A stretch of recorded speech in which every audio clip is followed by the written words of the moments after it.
बिस्मिल्लाहिर्रहमानिर्रहीम। अब hepatitis D virus, इसका दूसरा नाम डेल्टा वायरस भी है। यहाँ पर डी फॉर डेल्टा से है। ये एक आरएनए वायरस है, ये सबसे ज़्यादा इंपॉर्टेंट है। दूसरा, ये अपने लाइफ साइकिल के लिए डिपेंडेंट होता है हेपेटाइटिस बी वायरस पर, सही है। अब वो सिचुएशन जिसमें क्या होता है, हेपेटाइटिस डी वायरस के इन्फेक्शन डेवलप होता है, वो हम एक्सप्लेन करते हैं। तो इसमें सबसे पहले क्या कहते हैं कि जो हेपेटाइटिस बी वायरस है और हेपेटाइटिस बी डी वायरस है, इनका को इन्फेक्शन होता है। हमने अभी पढ़ा कि जो हेपेटाइटिस बी वायरस है, ये ज़रूरत होती है हेपेटाइटिस डी वायरस के लिए। ये जब हेपेटाइटिस बी वायरस किसी जगह में इन्फेक्शन कर देता है, तो उसके ऊपर हेपेटाइटिस डी वायरस आ सकता है। अकेले में हेपेटाइटिस डी वायरस अपना इन्फेक्शन काज़ नहीं कर सकता। तो वो किस तरह होता है कि ये दोनों एक साथ इन्फेक्शन करते हैं, जिसको हम कहते हैं को infection of hepatitis B and hepatitis D virus. जो हेपेटाइटिस बी वायरस है, जब कहीं पर अपना इन्फेक्शन काज कर लेते हैं, डेवलप कर लेते हैं, तो वहाँ पर ये एक प्रोटीन प्रोड्यूस करता है, सरफेस प्रोटीन, जिसको हम कहते हैं एचबीएस एंटीजन। ये एंटीजन क्या होता है कि ये ज़रूरत होती है हेपेटाइटिस डी वायरस के वायरान के सिंथेसिस के लिए, सही है। तो जब हेपेटाइटिस डी वायरस के वायरान प्रोड्यूस हो जाते हैं, तो उसके बाद ये अपना लाइफ साइकिल कंटिन्यू कर सकता है। और ये जो को इन्फेक्शन होता है, ये बहुत डिफरेंट कॉम्प्लिकेशन काज कर सकती है। जिस तरह सीवियर एक्यूट इन्फेक्शन है, फुलमिनेंट लिवर फेलियर है। फुलमिनेंट लिवर फेलियर भी एक ऐसा फेलियर है जो एक्यूट तो होता है, एक्यूट की नज़दीक तो होता है, लेकिन इसमें निक्रोसिस बहुत ज़्यादा मकदार में होता है, सही है। इसी वजह से ये क्रोनिसिटी की तरफ भी नज़दीक होता है। इसके अलावा ये क्रोनिक हेपेटाइटिस को भी काज करता है, और इन सब के अलावा ये क्या करता है, लिवर कैंसर को काज करता है, जो कि बहुत खतरनाक है। अब दूसरे नंबर पर है super infection of chronic hepatitis B virus by hepatitis D virus. इसमें क्या कहते हैं, इसके अंदर क्या कहते हैं कि एक बंदे को हेपेटाइटिस बी वायरस हो जाता है, लेकिन ये साइलेंट रहता है, जिसकी वजह से उस बंदे को पता नहीं चलता, और ये इस तरह अनरिकग्नाइज बहुत सारे टाइम के लिए उसकी बॉडी के अंदर डेवलप होता रहता है। एक ऐसा टाइम आ जाता है कि ये एक क्रोनिक हेपेटाइटिस तक पहुंच जाता है, और वो क्रोनिक हेपेटाइटिस जो होते हैं वो भी एक वर्स कंडीशन में होते हैं, वो भी बहुत ज़्यादा खराब हो जाता है।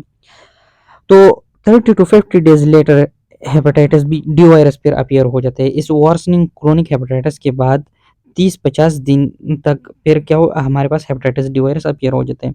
लेकिन ये हेपेटाइटिस डी वायरस यहाँ पर जो है ये स्लोली डेवलप हुआ होता है, तो इसलिए ये एक chronic hepatitis D virus infection काज करता है, और ये 80 टू 90% ऑफ द लोगों में होता है जिनको unrecognise hepatitis B virus infection होता है। अब इसकी इन्होंने दो पेजेस एक्सप्लेन किए कि super infection of hepatitis B virus by hepatitis D virus की जो है ना, दो फेजेस है। एक को एक्यूट फेज कहा गया है, दूसरे को क्रोनिक फेज कहा गया है। एक्यूट फेज में क्या कहते हैं कि यहाँ पर जो हमारा हेपेटाइटिस डी वायरस है, इसका रेप्लिकेशन एक्टिव होता है, ज़्यादा होता है, सही है। और जो हेपेटाइटिस बी वायरस होता है, इसका रेप्लिकेशन जो होता है वो ये सप्रेस रहता है, यानी कि हेपेटाइटिस बी वायरस जो होता है ये रिप्लिकेट ज़्यादा नहीं करता, और हेपेटाइटिस डी वायरस तेज़ी से रिप्लिकेट करता है। इसलिए हमारे साथ जो हेपेटाइटिस डी की इन्फेक्शन है वो जल्दी अपीयर हो जाता है, जिसको हम एक्यूट फेज कहते हैं। और यहाँ पर हमारे साथ जो एएलटी एंजाइम की लेवल है वो राइज करता है हमारे ब्लड के अंदर या हमारे सीरम के अंदर। क्रोनिक फेज में क्या होता है, इसकी उल्टा होता है। जो हेपेटाइटिस बी वायरस की रेप्लिकेशन होता है वो स्लोली होता है, सही है। और जो हेपेटाइटिस बी वायरस के होते हैं वो तेजी से होता है। तो यहाँ पर जब हेपेटाइटिस डी वायरस की स्लोली रेप्लिकेशन होता है, तो स्लोली ये डेवलप होता है, इसलिए इसको क्रोनिक फेज कहते हैं। यहाँ पर जो एएलटी लेवल होते हैं हमारे सीरम के अंदर, ये फ्लक्चुएट करता है, कभी ज्यादा होता है और कभी कम होता है। और ये क्या करता है, ये सिरोसिस को भी लीड कर सकता है, मतलब ये अब हमारे लिवर के अंदर सिरोसिस भी डेवलप करता है और लिवर कैंसर भी डेवलप करता है, इसकी भी ज्यादा चांसेस हैं। अब ये जो हेपेटाइटिस बी वायरस है, ये ऑलमोस्ट 300 मिलियन लोगों को हो जाता है, और उनमें 15 मिलियन लोगों को क्या हो जाते हैं, ये साइन सिम्टम्स अपीयर हो जाते हैं और हेपेटाइटिस बी इन्फेक्शन हो जाते हैं। तो ये ऑलमोस्ट 5% है, जो 15 मिलियन है ये 300 के 5% ऐसे है। लेकिन ये जो चीज़ है ये वेस्टर्न कंट्रीज में बहुत ज़्यादा है। वहाँ पर क्यों ज़्यादा है, क्योंकि वहाँ पर आईवी ड्रग एब्यूजर ज़्यादा है और मल्टीपल ब्लड ट्रांसफ्यूजन ज़्यादा है। तो इन दोनों फैक्टर्स की वजह से वहाँ पर हेपेटाइटिस बी वायरल इन्फेक्शन ज़्यादा है, और यही हेपेटाइटिस बी वायरस से फिर क्या हो जाता है, हेपेटाइटिस सी वायरस हो जाता है, सॉरी हेपेटाइटिस डी वायरस हो जाता है। फिर इनके मार्कर्स पर आ जाते हैं, क्योंकि हम किस तरह पहचानेंगे कि ये हेपेटाइटिस डी है, नहीं है, एक्यूट फेज है इसका या क्रोनिक फेज है, सुपर इन्फेक्शन है या कोई इन्फेक्शन है, तो इसके लिए डिफरेंट मार्कर्स ऐसे हैं। तो जब ये एक्यूट होते हैं और सिम्टोमेटिक होता है, यानी कि साइन सिम्टम्स का अपीयर होता है, तो इसमें हम क्या देखते हैं कि जो हेपेटाइटिस डी वायरस का आरएनए है वो डिटेक्टेबल होते हैं हमारे लिवर के टिश्यू में और ब्लड के अंदर से ही है। इसके अलावा जो आईजीएम एंटीबॉडी है, जब ये हमारे ब्लड के अंदर पाए जाते हैं, तो ये क्या डिनोट करते हैं, ये early and shortly recent infection hepatitis B virus and D virus से ही है। कोई इन्फेक्शन में हम क्या देखते हैं वो ये आईजीएम से है, ये एंटीबॉडी है। और इसके साथ-साथ फिर क्या प्रोड्यूस हो जाते हैं, 2 एंटीजन है हेपेटाइटिस डी एंटीजन और हेपेटाइटिस बी सी एंटीजन से है। ये दोनों क्या है कि new infection of hepatitis B virus denote करता है। सुपर इन्फेक्शन में हमें क्या मिलता है, जो क्रोनिक डेल्टा हेपेटाइटिस होता है उसमें हमें hepatitis B antigen, BS surface antigen in hepatitis D antibodies. कौन-कौन से एंटीबॉडीज है, IgG for long term in IgM जो रिसेंट इन्फेक्शन डिनोट करता है, और आईजीजी जो प्रीवियस इन्फेक्शन डिनोट करता है लॉन्ग टर्म इन्फेक्शन से है। अब इसके लिए वैक्सीन हम क्या यूज़ करते हैं, हेपेटाइटिस बी वायरस। ज़ाहिर बात है क्योंकि अभी हमने पढ़ा जो हेपेटाइटिस डी वायरस है ये डिपेंडेंट होता है किस चीज़ पर, हेपेटाइटिस बी वायरस पर, सही है। तो जब हम हेपेटाइटिस बी वायरस को ख़त्म कर देते हैं तो ज़ाहिर बात है हेपेटाइटिस डी वायरस फिर इन्फेक्ट नहीं करेगा बंदे को, अपना इन्फेक्शन डेवलप नहीं करेगा, तो इसी तरह ये हमारे बॉडी से ख़त्म हो जाएगा। बिस्मिल्लाहिर्रहमानिर्रहीम। हेपेटाइटिस ई वायरस एचईवी ये वाटर बॉर्न डिजीज़ है, सेल्फ लिमिटेड होता है, यानी कि ये खुद ब खुद ठीक हो जाती है, इतना सीवियर फॉर्म में नहीं जाता, सिर्फ एक जगह पर ये सीवियर होता है, आगे मैं डिस्कस करता हूँ। मिडिल एज के लोगों को ये इन्फेक्ट करता है, और सबसे ज़रूरी बात ये ज़ूनोटिक डिजीज़ है, यानी कि एनिमल से ह्यूमन में आता है, ये क्योंकि इनका जो रिजर्वायर होता है, ये जिन लोगों में रहता है वो कौन होते हैं, वो मंकीज़ होते हैं, पिग्स होते हैं, कैट्स होते हैं और डॉग्स होते हैं, सही है। उनसे हमें लगता है, ह्यूमन्स को लगता है, सही है। इसके अलावा ये इसका एंडेमिकली भी होता है, स्पोरेडिकली भी होता है। एंडेमिकली कि एक खास रीजन में, एक खास एरिया में ये परमानेंट डिजीज रहती है, सही है, और स्पोरेडिकली यानी कुछ वक्त के लिए हो जाते हैं फिर ठीक हो जाते हैं।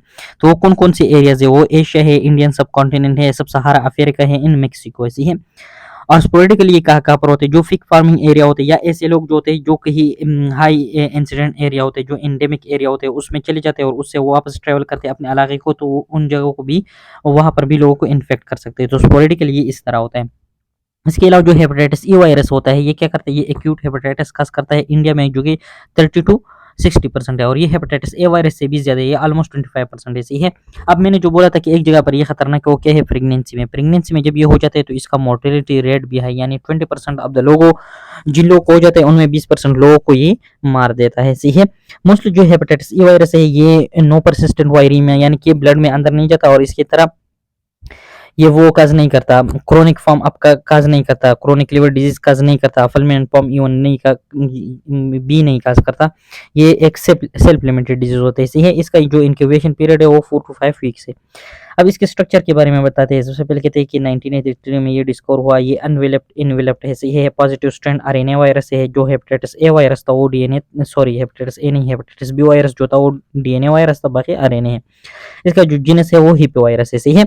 इसके बाद इसका डायग्नोसिस पर आ जाता है, तो जब तक किसी बंदे को सिम्टम्स ना हो, सही है, ये साइलेंटली पड़ा रहता है, तो तब ये इस किस तरह हम डिटेक्ट करेंगे, तो इससे जो हेपेटाइटिस ई वायरस के आरएनए होता है, या इसके जो वायरान्स होते हैं, इसके जो प्रोटीन्स होते हैं, वो डिटेक्ट होते हैं ब्लड के अंदर, सही है। और ब्लड के अंदर किस प्रोसेस के थ्रू, पीसीआर के थ्रू हम डिटेक्ट कर सकते हैं। लेकिन जब ये एक्यूट इलनेस काज कर देते हैं, यानी कि साइन सिम्टम्स अपीयर हो जाते हैं, तो फिर हेपेटाइटिस ए वायरस की जो वायरान्स होते हैं वो स्टूल में भी पाए जाते हैं, सही है। फिर हम इसको स्टूल टेस्ट करके इसको फाइंड कर सकते हैं। इसी तरह सिमल्टेनियसली इन पेशेंट्स में जो अमीनो ट्रांसफेरेज होते हैं एंड आईजीएम एंटीबॉडीज जो होते हैं ये राइज कर जाते हैं, सही है। इसी के साथ साथ जो एंटी एचईवी एंटीबॉडीज होते हैं वो ब्लड में अपीयर हो जाती है, और इस तरह क्लिनिकल इलनेस यानी कि साइन सिम्टम्स भी अपीयर हो जाते हैं। 2 टू 4 वीक बाद क्या हो जाता है, जो आईजीएम का लेवल होता है ये डाउन होना शुरू कर देते हैं, और आईजीजी का लेवल जो होता है ये इंक्रीज बढ़ना शुरू करते हैं, क्योंकि जो आईजीएम होता है ये रिसेंट इन्फेक्शन डिनोट करते हैं। जब पहली दफा आ जाता है कोई वायरस वगैरह तो आईजीएम प्रोड्यूस हो जाते हैं, फिर इस आईजीएम के रिस्पॉन्स में फिर आईजीजी का डेवलपमेंट स्टार्ट हो जाते हैं, और आईजीजी फिर मेमोरी प्लाज्मा सेल्स भी बनाते हैं। तो इसी तरह बॉडी में ये लॉन्ग टर्म के लिए रहते हैं।